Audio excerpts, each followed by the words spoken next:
ওমানের বিপক্ষে সুপার ওভারে ব্যাট হাতে 23, আবার বোলিংয়ের দায়িত্বটাও তুলে নিলেন নিজের কাঁধে। বলতে গেলে প্রথম 3 বলেই ম্যাচটি করে নিলেন নামিবিয়ার নামে। হ্যাঁ, বলছি নামিবিয়ার অলরাউন্ডার ডেভিড উইজার কথা। আর এখানেই বাংলাদেশ দলের মানসিকতার তুলনায় ব্যতিক্রম নামিবিয়া। এই ব্যতিক্রমী চিন্তা ভাবনার ফলটাও হাতে নাতে পেল আফ্রিকার এই দলটি জয়ের মাধ্যমে। এক কথায় দারুণ। আজ নামিবিয়া এবং ওমানের মধ্যকার ম্যাচটি আপনি দেখলে এভাবেই এটিকে সংজ্ঞায়িত করতে বাধ্য হবেন। ব্রিজটাউনে গ্রুপ বি এর নামিবিয়া বনাম ওমান ম্যাচের নিষ্পত্তি হয় শেষমেশ সুপার ওভারে। টস হেরে ব্যাট করতে নেমে শুরুতেই বিপদে পড়ে ওমান। দলটিকে বিপদে ফেলার কাজটি একাই প্রথমে করেন নামিবিয়ার পেসার রুবেন ট্রাম্পলম্যান।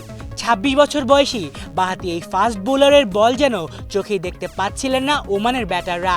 দলীয় 10 রানের মধ্যেই 3 উইকেট হারায় তারা। সেখান থেকেই শুরু। সব মিলিয়ে ট্রাম্পলম্যান তুলে নেন 4 উইকেট। ওমানও গুটিয়ে যায় 110 রানের মধ্যেই। অবশ্য 110 রানের টার্গেটে ব্যাট করতে নেমে শুরুটা ভালো হয়নি নামিবিয়ারও। তবে নিকোলাসের 31 বলে 24, ফ্রাইলিংয়ের 48 বলে 45 এবং ডেভিড বুইসার শেষের দিকের এক ছক্কার সুবাদে ম্যাচ টাই করে সুপার ওভারে নিয়ে যায় নামিবিয়া। তবে ম্যাচের প্রধান টার্নিং পয়েন্ট ছিল সুপার ওভারটাই।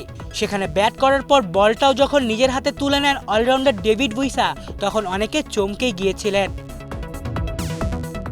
কারণ নামিবিয়ার সেরা বোলার রুবেন ট্রাম্পলম্যানকে বল না দিয়ে বরং শেষ ওভারে অভিজ্ঞতার প্রয়োজন বোধ করে বল করেন উইসাই। ওভারটিতে একের পর এক ইয়র্কার করে অনায়াসেই ম্যাচ জিতে নেয় নামিবিয়া।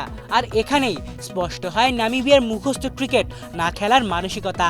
অথচ গতানুগতিক ক্রিকেটের বাইরে অতিরিক্ত কিছু ট্রাই করতে যেন সাহসী কুলায় না বাংলাদেশের। তাই তো নামিবিয়ার এই ম্যাচের মাধ্যমে টিম টাইগার্সও চাইলে শিক্ষা নিতে পারে নিজেদের উপর ভরসা করার, ভয়ডরহীন ক্রিকেট খেলার। আলিফ চৌধুরী, বাংলা ভিশন।